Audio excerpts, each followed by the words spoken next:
পরীক্ষার জন্য আল্লাহ পাক আইয়ুবের যত সম্পদ ছিল সমস্ত সম্পদকে ধ্বংস করে দেয়। এমনকি আইয়ুব আলাইহিস সালাতু ওয়াস সালামের গায়ের মধ্যে কুষ্ঠ রোগ দেয়, এমন একটা রোগ গায়ের গোস্তগুলো খুলে খুলে পড়ে যাইতেছিল, গায়ের মধ্যে কীড়া পিপিলিকা, গায়ের মধ্যে পোকাগুলো কিলবিল কিলবিল করে গায়ের গোস্তগুলো সব খেয়ে খেয়ে শেষ করতেছিল। এই এমন অবস্থায় তার 4টা বিবি ছিল, সব বিবিগুলো আইয়ুব আলাইহিস সালাতু ওয়াস সালামের কাছ থেকে চলে গেল, একজন বিবি গেলেন না, তার নাম হচ্ছে বিবি রহিমা। কি নাম বাবা? বিবি রহিমা। রহিমা যায় না, স্বামীর খেদমত করে। আসলে বিষয়টা হচ্ছে বর্তমান যুগে এবং আগের যুগেও মানুষ হলো যখন সুদিন থাকে তার বন্ধুর কোনো অভাব থাকে না, যেরকম ঠিক কিনা? আর দুর্দিনে দেখবেন যে তার কোনো বন্ধু খুঁজে পাওয়া যায় না, ঠিক না? এখন দুর্দিন শুরু হয়েছে আইয়ুবের, টাকা পয়সা নাই, সম্পদ নাই, কোনো কিছুই নাই, সব বিবিরা এক এক করে চলে যাচ্ছে, আর রহিমা পাশেই বসে আছে। রহিমাকে ডাক দে, বলে রহিমা, আমার তো 4টা বিবি ছিল, সবাই তো চলে গিয়েছে, তুমি যাও না কেন? বিবি রহিমা চোখের পানি ছেড়ে কাঁদে আর বলে, প্রাণের স্বামী, আমি আপনার সুখের দিনে সাথী ছিলাম, আমি আপনার দুঃখের দিনেও সাথী হতে চাই। জোরে বলুন সুবহানাল্লাহ। আমার ভাইরা, আইয়ুব আলাইহিস সালাতু ওয়াস সালামের গায়ের গোস্তগুলো খুলে খুলে পড়তেছে, আর গায়ের দুর্গন্ধ, এত দুর্গন্ধ, গ্রামের মানুষেরা বলল, আইয়ুব রে, তোমার গায়ের গন্ধের কারণে আমরা থাকতে পারতেছি না, আমরা অসুস্থ হয়ে যাইতেছি, তুমি আমাদের গ্রাম থেকে চলে যাও। আইয়ুব আলাইহিস সালাতু ওয়াস সালামেরকে গ্রাম থেকে বাহির করে দেওয়া হলো। বিবি রহিমা প্রাণের স্বামীকে নিয়ে চলে গেলেন একটা পাহাড়ের গর্তের মধ্যে, গুহার মধ্যে, সেখানে গিয়ে স্বামীকে নিয়ে থাকে, আর খাবার দাবার কোনো কিছুই নাই, স্বামীর খেদমত করে। এত কষ্ট যন্ত্রণা জ্বালার মধ্যে আইয়ুব আলাইহিস সালাতু ওয়াস সালামের ঠোঁট দিয়ে আল্লাহর নাম জপে, আল্লাহ আল্লাহ জিকির করে। আমার ভাইরা, এই জন্য কিয়ামতের দিন যদি কোনো মানুষ বলে, আল্লাহ আমি নামাজ পড়তে পারি নাই, রোজা রাখতে পারি নাই, তোমার হুকুম পালন করতে পারি নাই, আমি অসুস্থ ছিলাম, আল্লাহ রাব্বুল আলামিন হযরত আইয়ুব আলাইহিস সালাতু ওয়াস সালামকে ডাক দিয়ে বলবেন, আইয়ুব রে, তুমি কেমন অসুস্থ ছিলে, কয়দিন অসুস্থ ছিলে? আইয়ুব আলাইহিস সালাতু ওয়াস সালাম বলবেন, আল্লাহ, 1 দিন 2 দিন নয়, বিনা দোষে বিনা কারণে আমি 18 বছর পর্যন্ত অসুস্থ ছিলাম। আল্লাহ পাক ডাক দিয়ে বলবেন, 18 বছরের মধ্যে কি তুমি আমার জিকির বাদ দিয়েছিলে? আইয়ুব নবী কাঁদবার বলে, আল্লাহ, 1 সেকেন্ডের জন্য তোমাকে আমি আইয়ুব ভুলে যাই না। সুবহানাল্লাহ। এই জন্য কিয়ামতের দিন যদি আপনি বলেন যে আমি অসুস্থ ছিলাম, এই জন্য তোমার হুকুম পালন করতে পারি না, এতে কাজ হবে না। যদি আপনি বলেন যে আমি খুব সম্পদশালী ছিলাম, এত বেশি সম্পদ ছিল আমার, এই সম্পদের হিসাব নিকাশ দেখশুন করতে করতে আল্লাহ নামাজ কালাম পড়তে পারি নাই, আল্লাহ পাক ডাক দিবেন হযরত সুলাইমান আলাইহিস সালাতু ওয়াস সালামকে। কাকে ডাক দিবেন? সুলাইমান নবীকে ডাক দিবেন। কোরআন শরীফের মধ্যে আজকে ফজর নামাজে আমি পড়লাম, হযরত সুলাইমান আলাইহিস সালাতু ওয়াস সালামকে আল্লাহ পাক শুধুমাত্র এই বাংলাদেশ, ভারত আর এই 4-5টা দেশের বাদশা বানান নাই, হযরত সুলাইমান নবীকে সারা পৃথিবীর বাদশা বানাইছিলেন। সুবহানাল্লাহ। কোন বা সুলাইমান দাদে মুলকু সরওয়ারি, সদমা দেখাতে মাসদাহু পরি। হযরত সুলাইমান আলাইহিস সালাতু ওয়াস সালামকে সারা পৃথিবীর বাদশা বানাইছিলেন। তার হাতের মধ্যে আল্লাহ পাক একটা কুদরতি আংটি দান করেছিলেন। সেই আংটি হাতে দেওয়ার সঙ্গে সঙ্গে জিন, পরি, দাও, দস্যু, পিপিলিকা যা আছে সবার কথা বুঝতেন, শুনতেন এবং সবাই তার গোলাম হয়ে যাইতেন। জোরে বলুন সুবহানাল্লাহ। এমনকি ইনজিল ছাড়া মিশিল, এটা মরণ কুয়া নয়, এটা হলো মরণ কুয়া নয়, ইংলিশতে বলা হয় টানেল। এটা মরণ টানেল নয়, এটা হচ্ছে একদিকে কুয়া আর একদিকে মিশরের রাজধানীতে আমি তোমাকে সিংহাসনে বসাবো। সুবহানাল্লাহ। কোন হযরত ইউসুফ আলাইহিস সালাতু ওয়াস সালামকে কূপের মধ্যে ফেলে দিল, আল্লাহ রাব্বুল আলামিন মিশরের তাকে বাদশা বানায় দিলেন। আল্লাহ রাব্বুল আলামিন দেখেন কেমন ধৈর্যর প্রতীক ছিলেন নবীরা। ইয়াকুব আলাইহিস সালামের কাছে গিয়ে ভাইয়েরা বলল, আব্বা ইউসুফকে বাঘে খেয়েছে অথবা কুকুর খেয়েছে, কোনো প্রাণী খাওয়ার কথা বলেছে, জামা দেখানো হলো। সেই সময় ইয়াকুব আলাইহিস সালাম বুঝতে পারলেন আমার সন্তানেরা তারা আমার সাথে ছলনা করতেছে। হযরত ইয়াকুব আলাইহিস সালাম তখন বলেছিলেন, কেমন ধৈর্য দেখেন এই বিপদের মুহূর্তে, বলেছেন ফাসবরুন জামিল আল্লাহুল মুস্তাআনু আলা মা তাসিফুন। তোমরা যে ঘটনা রচনা করে আমার কাছে নিয়ে আসছো সেটা আমি বুঝতে পারছি, তবে আমি ধৈর্যশীলদের মধ্যে থাকবো। জোরে কোন সুবহানাল্লাহ। উত্তম ধৈর্যশীল আমি হব।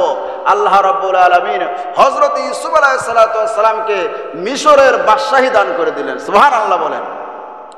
এবার সারা দেশের মধ্যে পৃথিবীর মধ্যে দুর্ভিক্ষ দেখা দিয়েছে। কিনানেও দুর্ভিক্ষ। কিনানের মানুষরা চলে গেলেন সেখান থেকে মিশর থেকে খাবার দাবার নেওয়ার জন্য।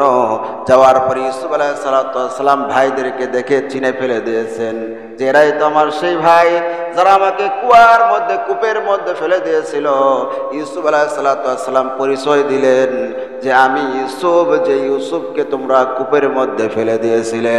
ভাইরা এবার থরথর করে কাঁপতেছে, আর বাঁচার উপায় নাই, জাল নিয়ে কেউ এখান থেকে কিনানে আর ফিরতে পারবো না। ইউসুফ আলাইহিস সালাম এই বিষয়টা বুঝতে পেরে বললেন, লা তাসরিবা আলাইকুমুল ইয়াউম। সুবহানাল্লাহ। কোন আজকে তোমাদের উপর কোনো রাগ নাই, ক্ষোভ নাই, গুসা নাই, আমি তোমাদেরকে মাফ করে দিলাম। সুবহানাল্লাহ বলেন। আমাদের মতো মানুষ হলে কি করতাম, যে আমাকে মারার জন্য কূপের মধ্যে ফেলে দিয়েছো, আজকে তোমাদেরকে সাইজ করা হবে, পাও বেঁধে উপর দিকে ঠাঙ্গায়া তাদেরকে পিটাইতো। জোরে বলুন ঠিক কিনা। নবীদের দেখেন কেমন শিক্ষা, নবীরা মানুষদেরকে মাফ করে দিতেন, মনে কোনো কষ্ট রাখতেন না। জোরে কোন সুবহানাল্লাহ।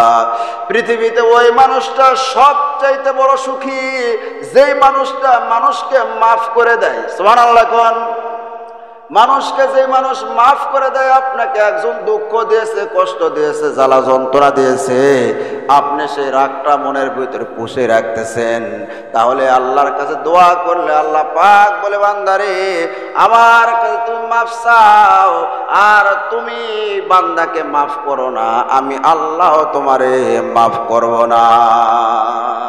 এই জন্য মানুষের প্রতি ক্ষোভ, রাগ, হিংসা, কিনা এগুলো রাখতে নাই। যে ব্যক্তি এগুলো রাখে সে ব্যক্তি কষ্টের মধ্যে থাকে। জোরে কোন ঠিক কিনা। আমার ভাইরা, এদিকে ইউসুফ আলাইহিস সালামের জামা চলে যাচ্ছে কিনানের দিকে, আর ইয়াকুব আলাইহিস সালাম কাঁদতে কাঁদতে চক্ষু অন্ধ হয়ে গেছে। যখন জামা চলে আসতেছে, ইয়াকুব আলাইহিস সালাম ডাক দিয়ে বলতেছে, আমি ইউসুফের গায়ের ঘ্রাণ পাইতেছি। কোথায় মিশর আর কোথায় কিনান, ওখান থেকে ইউসুফ আলাইহিস সালামের গায়ের ঘ্রাণ পাইতেছে ইয়াকুব আলাইহিস সালাম।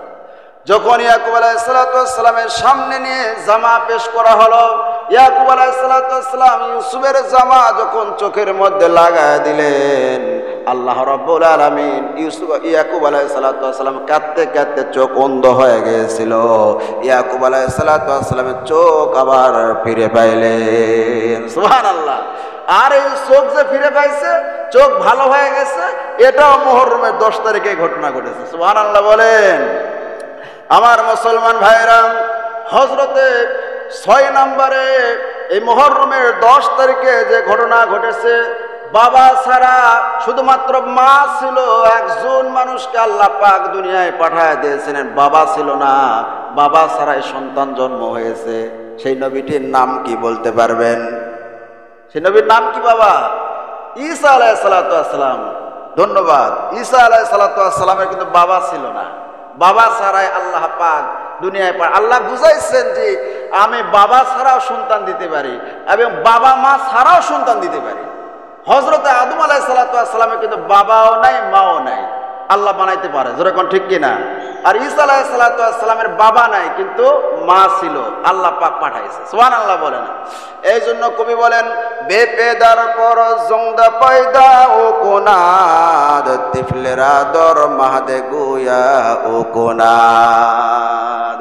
বাবা ছাড়া সন্তান আল্লাহ পাক দিতে পারেন, এবং দোলনার শিশুকে কথা বলার ক্ষমতা দেন কে?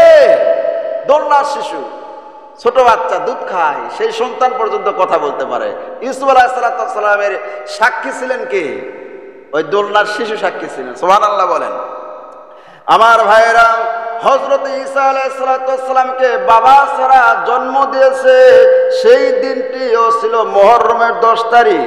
হযরত দাউদ আলাইহিস সালামের নবীর তওবা আল্লাহ রাব্বুল আলামিন কবুল করেছেন মুহররমের 10 তারিখে। হযরত ইব্রাহিম আলাইহিস সালামের জন্ম হয়েছিল মুহররমের 10 তারিখে। সুবহানাল্লাহ বলেন। দুইজন নবী দুনিয়াতে আসার আগেই বাধা, দুনিয়াতে আসতে দিবে না। সেই যুগের বাদশাহ, সেই যুগের রাজা সব সন্তানদেরকে মেরে ফেলতো। দুইজন নবীকে দুনিয়ায় আসতে দিবে না, কিন্তু আল্লাহ রাব্বুল আলামিন দুনিয়ায় পাঠায় দিয়েছেন। তার মধ্যে একটা হচ্ছে ইব্রাহিম আলাইহিস সালাম। নমরুদ স্বপ্ন দেখেছিল যে একটা সন্তান আসবে, তার তখতে তাউস বাদশাহী সব শেষ হয়ে যাবে, সেই জন্য সব সন্তানকে মারা শুরু করে দিয়েছিল। তারপরে আল্লাহ রাব্বুল আলামিন ইব্রাহিম খলিলুল্লাহকে দুনিয়ায় পাঠায় দিয়েছেন। সুবহানাল্লাহ। আর একটা হচ্ছে মূসা আলাইহিস সালাম।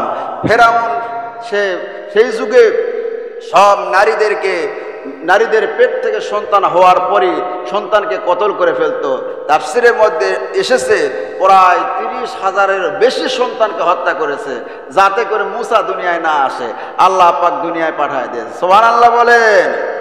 আমার মুসলমান ভাইরা, বললাম যে কথা 9 নম্বরে ইয়াকুব আলাইহিস সালামের চোখ ফিরে পেয়েছে মুহররমের 10 তারিখে।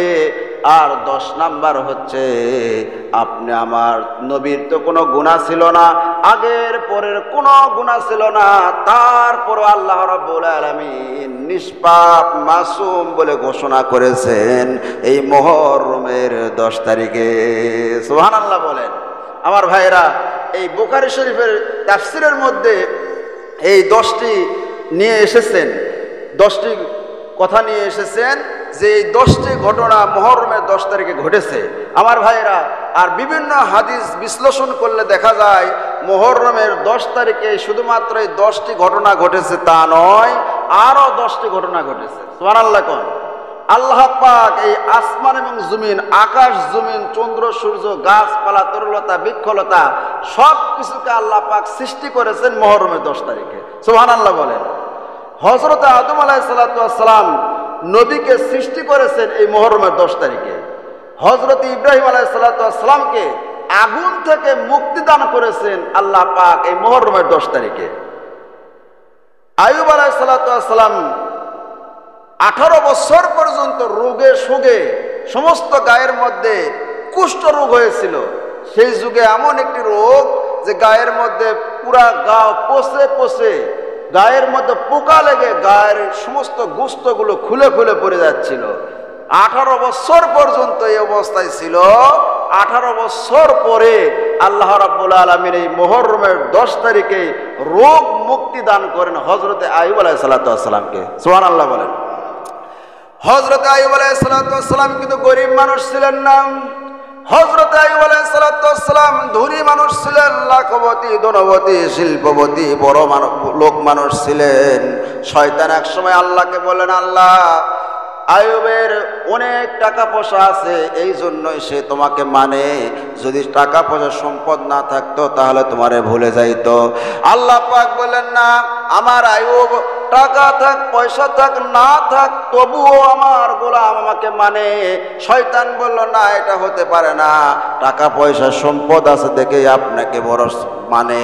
এই সময় আল্লাহ রাব্বুল আলামিন পরীক্ষার জন্য আল্লাহ পাক আইয়ুবের যত সম্পদ ছিল সমস্ত সম্পদকে ধ্বংস করে দেয়।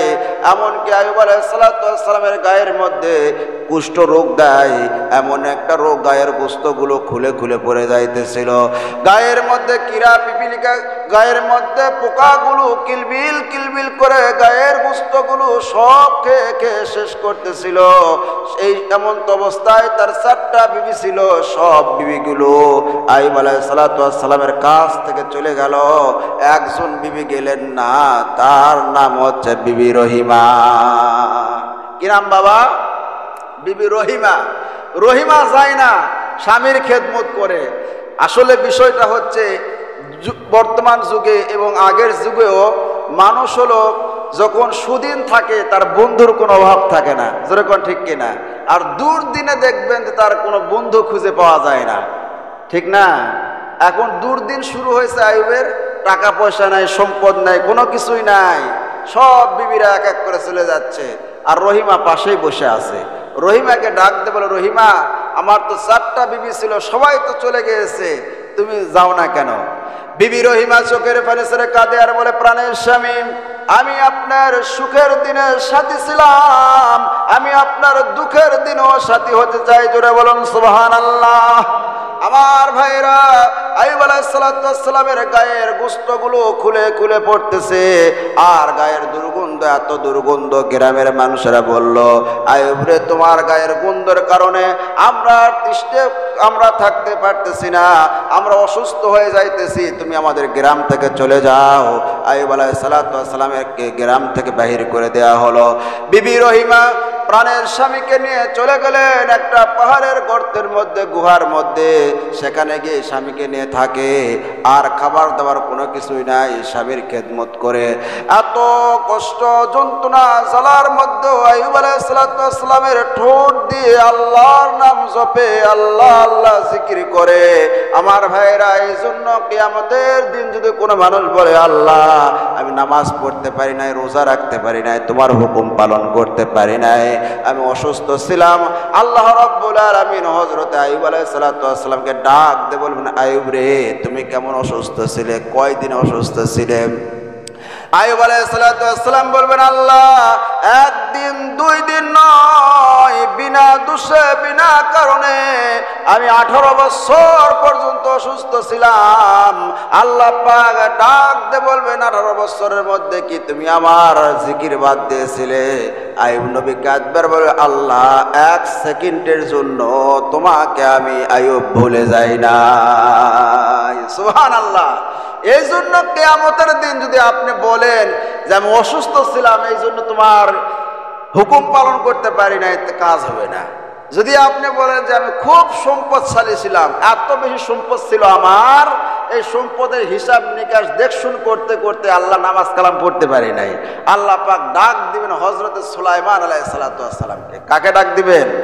সুলাইমান নবীকে ডাক দিবেন। কোরআন শরীফের মধ্যে আজকে ফজর নামাজে আমি পড়লাম, হযরত সুলাইমান আলাইহিস সালামকে আল্লাহ পাক শুধুমাত্র এই বাংলাদেশ, ভারত আর এই 4-5টা দেশের বাদশা বানান নাই, হযরত সুলাইমান নবীকে সারা পৃথিবীর বাদশা বানাইছিলেন। সুবহানাল্লাহ। কোন বা সুলাইমা দাদে মুলকু সরওয়ারি, সদমতে খাতে মাসদাহু পরি।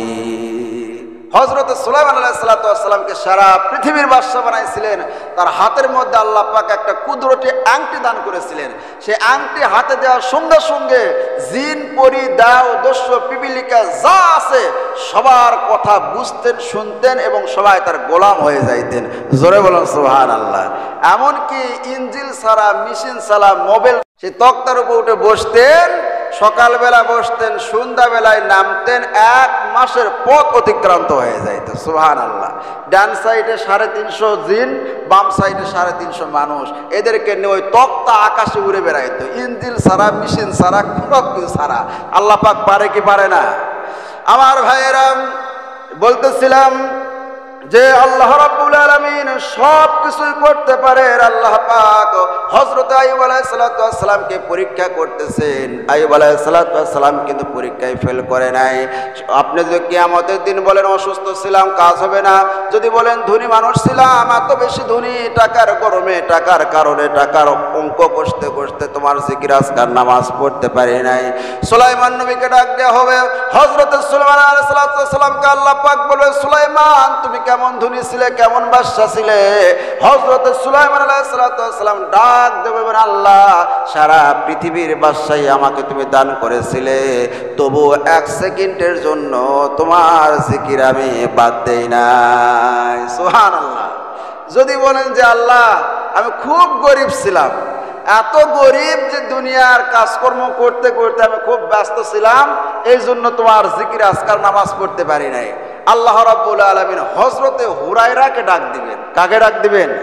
আবু হুরায়রাকে ডাক দেবেন, আবু হুরায়রা তুমি কেমন গরিব ছিলে? তো আবু হুরায়রা ডাক দিয়ে বললেন, ইয়া আল্লাহ রাব্বুল আলামিন, আমি এত গরিব ছিলাম, একদিন দুই দিন নয় 7 দিন পর্যন্ত অনাহারে ছিলাম, তবুও রসুলের দরবারও বাদ দেই নাই, নামাজও বাদ দেই নাই, আল্লাহর জিকির কোরআন তেলাওয়াতও বাদ দেই নাই। সুবহানাল্লাহ কোন? তাহলে গরিব বলেও কাজ হলো না, বড়লোক বলেও কাজ হলো না, অসুস্থ বলেও কাজ হবে না। যদি বলেন যে আমি খুব বুড়া হয়ে গেছিলাম, এখন থুতথুরা বুড়া, রুকু সেজদা নামাজ কালাম কিছু করা পারি নাই, এই জন্য আমি নামাজ কালাম কোনো কিছু করি নাই, আল্লাহ পাক তার ব্যবস্থা করে রাখছেন। সালমান ফার্সিকে ডাক দিবেন। হযরত সালমান ফার্সির বয়স ছিল 250 বছর। কয়শো বছর? 250 বছরের মানুষ, খুব মানে যুবক মানুষ নাকি? একজন সাহাবী ছিলেন যার বয়স ছিল 250 বছর এবং বাড়ি মক্কা মদিনায় ছিল না, ওনার বাড়ি ছিল পারস্য, অর্থাৎ রোম পারস্য থেকে, ফার্সি দেশ থেকে উনি গিয়েছিলেন নবীর খোঁজে। জোরে কোন সুবহানাল্লাহ। 250 বছরের মানুষ, আল্লাহ পাক ডাক দিবে, সালমান তুমি কেমন, কত বছর বয়স পাইছিলা? বলে আল্লাহ 250 বছর বয়স পাইছিলাম। কি অবস্থা তোমার? বলে 1 সেকেন্ডের জন্য নবীর দরবারও ছাড়ি নাই, কোরআন তেলাওয়াত ছাড়ি নাই, নামাজ ছাড়ি নাই, তোমার জিকির এই জিহ্বা থেকে 1 সেকেন্ডের জন্য বাদ দেই নাই। জোরে কোন সুবহানাল্লাহ। বাড়ি ঘর বিবাল বাচ্চা কিছুই ছিল না, যে রসুলের দরবারে কেউ হাদিয়া দিত, সাহাবীরা খাইতো, না দিলে খাইতে পারতো না। সেই জায়গাটা এখন পর্যন্ত মদিনায় আছে। সুবহানাল্লাহ কোন? আসহাবে সুফা বলা হয়, সে জায়গাটা ঘেরাও করে রেখে দিয়েছে। আমি মুআল্লিমকে জিজ্ঞাসা করলাম, ভাই এখানে রসুলের যে মাদ্রাসা ছিল মসজিদের ভিতরে, সেই মাদ্রাসাটা কোনটা? রিয়াজুল জান্নাত ওটা না, রিয়াজুল জান্নাতের পাশে এখন পর্যন্ত সাদা কাপড় দিয়ে ঘেরাও করে রেখে দিয়ে সেখানে কাউকে ঢুকতে দেয় না, ওটাই ছিল নবীজির মাদ্রাসা। জোরে কোন সুবহানাল্লাহ। 70 জন সাহাবী ছিলেন, তাদের বাড়ি ঘর বিবল বাচ্চা কিছু ছিল না, মক্কা থেকে হিজরত করে আসছে। একদিন দুই দিন না খাওয়া ছিল না, কয়দিন না খাওয়া ছিল? 7 দিন পর্যন্ত না খাওয়া ছিল, হাঁটতে পারতেন না, দাঁড়াইলে পালা মাথা ঘুরান দিয়ে পড়ে যাইতো। অন্য মানুষ মনে করতো মানে মির্গি ব্যারাম হয়েছে, এই জন্য মনে হয় মাটিতে পড়ে গেছে। মুখে জুতা শুকাইতো এবং লাত্তাইতো, মুখ দিয়ে যে বলবে ভাই আমি আসলে অসুস্থ না, আমার মির্গি ব্যারাম হয় না, এই কথা পর্যন্ত মুখ দিয়ে আসতেছিল না। তারপরও জিহ্বা নড়তেছিল, জিকির করতেছিল আল্লাহ রাব্বুল আলামিনের। জোরে কোন সুবহানাল্লাহ। আমার ভাইরা, এই জন্য আমি উদাত্ত আহ্বান জানাই যে কোনো কিছু বলে কিয়ামতের দিন পার পাওয়া যাবে না। আপনি অসুস্থ বলেন, সুস্থ বলেন, যাই বলেন না কেন, আপনি বড় লোক বলেন, গরিব বলেন, তারপরে কি বৃদ্ধ বলেন, যেটাই বলেন না কেন, আল্লাহর দরবারে পার পাওয়া যাবে না। এই জন্য আসেন, যেখানে থাকেন, যে অবস্থায় থাকেন, আল্লাহ পাক আমাদের সকলকেই 5 ওয়াক্ত নামাজ পড়ার তৌফিক দান করুন, আমিন বলেন। হযরত আইয়ুব আলাইহিস সালাতু ওয়াস সালাম অসুস্থ অবস্থায় পড়ে আছেন, আর বিবি খাবার নাই, কিচ্ছু নাই, গ্রামে গিয়ে গিয়ে মানুষের বাড়ি কাজ করে করে যে খাবারটা পায়, খাবারটা নিজে না খায়া প্রাণের স্বামীর জন্য নিয়ে আসে, নিয়ে আসার পরে নিজের হাতে আইয়ুব আলাইহিস সালাতু ওয়াস সালামকে খাওয়ায়। আমার ভাইরা, একদিন এমন একটি ঘটনা ঘটে গেল, গ্রামের ভিতরে ঘুরেছে হযরত আইয়ুব আলাইহিস সালাতু ওয়াস সালামের স্ত্রী বিবি রহিমা, কিন্তু কেউ কোনো কাজে দিল না। একটা ইহুদির বাড়িতে গিয়ে বলল, ভাই রে আমি একটু কাজ করতে চাই, আমার একটু কাজ দাও, কাজের বিনিময়ে টাকা পয়সা কোনো কিছুই লাগবে না, একটু খাবার দিলেই চলবে, আমার স্বামী অসুস্থ। ইহুদির কাছে শয়তান এসে বলতেছে, এই ইহুদি, এটা কিন্তু আইয়ুব নবীর স্ত্রী, এর পরীক্ষা করো, কাজ দিবে, তুমি শর্ত জুড়ে দাও। শর্ত হলো তোমার মাথার চুল, মাথার কেশ বড় বড়, যদি তুমি মাথার চুল আমাকে কেটে দাও তাহলে তোমাকে আমি খাবার দেব, কাজ করতে হবে না। বিবি রহিমা বললেন, আমাকে কাজ দাও, কাজের বিনিময়ে আমি খাবার নেব। বলে, আমার বাড়িতে কোনো কাজ নাই, কিন্তু খাবার আমি তোমাকে দিব, মাথার চুল যদি তুমি কেটে দাও। এবার বিবি রহিমা কাঁদে আর বলে, আমার কাছ থেকে মাথার চুল তুমি চেয়েও না, এই চুলটা হচ্ছে আমার প্রাণের স্বামীর লাঠি, আমার স্বামীর হাতের মধ্যে পসানি ধরেছে, হাতের গোস্তগুলো সব গায়ের গোস্তগুলো খুলে খুলে পড়েছে, আমার স্বামী শক্ত কোনো জিনিস ধরে উঠতে পারে না, বসতে পারে না। আমার স্বামী যখন দাঁড়াইতে চায়, আমার লম্বা চুলগুলো ছেড়ে দেই, আমার স্বামী চুল ধরে ধরে দাঁড়ায়। আমার স্বামী যখন বসতে চায়, চুল ধরে ধরে বসে, এই চুল তুমি চেয়েও না। বলে, চুল না দিলে খাবারও দেওয়া যাবে না। আমার ভাইরা, এবার বিবি রহিমা চিন্তা করলেন, আমি চুলের চিন্তা করলে আমার স্বামী না খায় মরে যাবে, না না, আমি চুল দিয়ে হলেও খাবার নিয়ে যাব। এবার চুল কেটে দিয়ে খাবার নিয়ে আসতেছে, আর এইদিকে শয়তান আসে আইয়ুব আলাইহিস সালামকে বলতেছে, আইয়ুব রে শুনছো না কি? বলে কি? তোমার স্ত্রী গ্রামে গিয়েছিল, যা একটা বাড়িতে চুরি করতে লাগছে, গ্রামের লোকেরা ধরেছে, ধরার পরে চুরি করার অপরাধে তার মাথার চুল কেটে দিয়েছে। আইয়ুব আলাইহিস সালাম কাঁদে আর বলে, আল্লাহ আমি অসুস্থ, আমার স্ত্রী চুরি করেছে, সেই অপরাধে তার মাথার চুল কেটে দিয়েছে। আল্লাহ এই জীবন আর রাখবো না আল্লাহ। আল্লাহ গো, বিনা দোষে বিনা অপরাধে 18 বছর পর্যন্ত তুমি আমাকে কুষ্ঠ রোগ দিয়েছিলে, কোনো অভিযোগ করি নাই, কোনো কথা বলি নাই। আজকে আমার সমস্ত গায়ের মধ্যে পোকাগুলো গোস্তগুলো খেয়ে খেয়ে শেষ করে ফেলে দিয়েছে, আর গায়ের মধ্যে গোস্ত নাই, জিহ্বার মধ্যে এরকম পোকা লেগেছে। জিহ্বা যদি আমার পোকা খেয়ে ফেলে দেয়, তোমার মতো মধুর আল্লাহর জিকির আমি কি দিয়ে করব? সুবহানাল্লাহ। আর এদিকে আমার জিহ্বার মধ্যে পোকা, স্ত্রীটা কি চুরি করেছে, সেই অপরাধে তার মাথার চুল কেটে দিয়েছে। এই যন্ত্রণা সহ্য হয় না।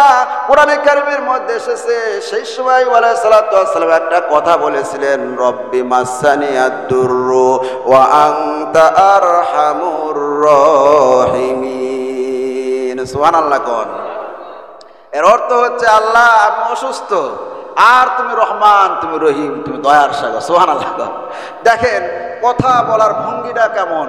বলে নাই যে আল্লাহ আমি অসুস্থ, তুমি সুস্থ করে দাও, এই কথা বলে নাই। বলেছে যে আমি অসুস্থ আল্লাহ, আর তুমি রহমান, তুমি রহিম, তুমি দয়ার সাগর। সুবহানাল্লাহ কোন। এতে আল্লাহ তুমি দয়ার সাগর, তাহলে আমাকে তুমি এত কষ্ট দিচ্ছ কেন? এটাই বুঝাইছে, বুঝেন নাই? ঈদের দিন অনেক ফকির আছে, ঈদের মাঠ করে মানুষেরা আসতেছে, তার মধ্যে একটা অন্ধ ফকির আছে। কথা বলার ক্যাপাসিটি দেখেন।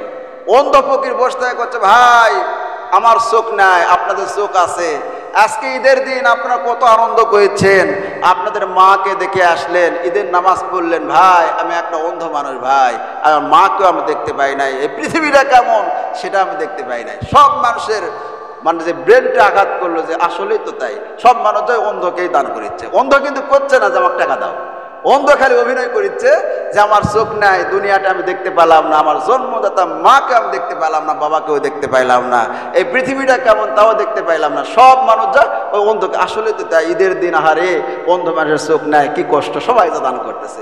কথা বলার ক্যাপাসিটি আছে। সুবহানাল্লাহ কোন। হযরত আইয়ুব আলাইহিস সালাম সেই সময় বললেন, আল্লাহ রব্বি মাসানিয়াদ দুররু ওয়া আনতা আরহামুর রাহিমিন, আমি অসুস্থ, আর তুমি রহমান, তুমি রহিম, তুমি দয়ার সাগর। আল্লাহ গো, আমার স্ত্রী গ্রামে গিয়ে চুরি করতে গিয়ে চুরি ধরা পড়েছে, তার চুল কেটে দিয়েছে। আল্লাহ গো, আর সহ্য হয় না এই যন্ত্রণা। আল্লাহ রাব্বুল আলামিন আইয়ুব আলাইহিস সালামের দোয়াকে কবুল করলেন। এবার বিবি রহিমা যখন খাবার নিয়ে আসছে, রহিমার দিকে আর তাকায় না। রহিমা বলতেছে, প্রাণের স্বামী খাবার নিয়ে আসছে, আপনি খাবার খান। এবার হযরত আইয়ুব আলাইহিস সালাম ডাক দিয়ে বলতেছে, এই স্ত্রী তুমি গ্রামে চুরি করতে গিয়েছিলে, খাবারের জন্য যখন চুরি করতে গেছো সেই সময় তুমি ধরা পড়েছো, তোমার মাথার চুল কেটে দিয়েছে গ্রামের মানুষেরা। সেই সময় বিবি রহিমার অভিমান হলো, আহারে কার জন্য আমি কি করতেছি।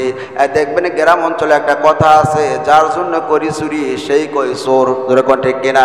বিবি রহিমার অভিমান হলো, আরে আমি তো চুরি করি নাই, আমার স্বামীর জন্য খাবার নিতে গিয়ে চুল কেটে দিয়েছে, এই স্বামীর জন্য আমি কি না করেছি। 1 বছর 2 বছর নয়, দীর্ঘ 18 বছর পর্যন্ত আমার স্বামী উঠতে পারে না, দাঁড়াইতে পারে না, চুল ধরে ধরে ওঠে, চুল ধরে নামে, আমার স্বামীর গায়ে হাতও দেওয়া যায় না, পচে পচে গায়ের বস্ত্রগুলো খুলে খুলে পড়ে, পোকাগুলো কিলবিল করে কামড়ায়, আমার স্বামীর সহ্য হয় না, আমার স্বামীর গাকে আমি পরিষ্কার করে দিয়েছি আমার জিহ্বা দিয়ে। আল্লাহ জিহ্বা দিয়ে সেটে সেটে পোকাগুলো পরিষ্কার করেছি, কত পোকা যে আমার এই গলা দিয়ে পেটের মধ্যে গেছে তুমি আল্লাহ ভালো জানো। সুবহানাল্লাহ কোন। বউ কারে কয় দেখেন, এটা হচ্ছে জান্নাতি মানুষ। জোরে কোন ঠিক কিনা? আর আমাদের মতো বউ হলে কি করতো, আমাদের বউ হলে কি করতো, অসুস্থ হয়ে 2 মাস আপনি পরে থাকেন, দেখেন তার মানে মন মেজাজ বুঝেন নেই, আসল চেহারা ফিরে বাড়াবে। ওই খালি কবে যে এই ব্যয়তে আসে 12 বছরের মধ্যে সুখের মুখ আর দেখলাম না, বুঝেন নেই। রুগী টানা, এই যে গ্যাল খাচ্ছে, আপনি একটা রুগী, ওর গ্যালের সুটে আপনি আরো ডবল রুগী হয়ে যাবেন, যেরকম ঠিক কিনা।